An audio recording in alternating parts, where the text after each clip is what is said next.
నువ్వు దేవుణ్ణి నమ్మితే మంచిదే, నీకు రక్షణ వస్తుంది. కానీ దేవుడు నిన్ను నమ్మితే నీ ద్వారా దేవుని పని జరుగుతుంది. దేవుడు నిన్ను నమ్మితే నీ ద్వారా లోకము దీవించబడుతుంది. దేవుడు నిన్ను నమ్మితే నీ ద్వారా అనేకులు రక్షణ పొందుతారు. దేవుడు నిన్ను నమ్మితే నీ ద్వారా సైతాన్ రాజ్యం కూల్చివేయబడుతుంది.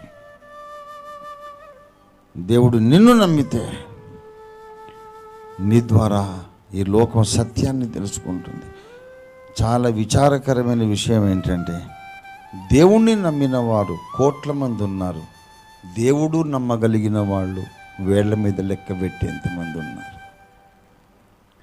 దేవుణ్ణి నమ్ముచున్నాము, దేవుణ్ణి నమ్మాము అనుకున్న వాళ్ళందరూ దేవుడు నమ్మగలిగిన వాళ్ళు కాదు. You trusted God, but God is unable to trust you. కనుక పని జరగదు.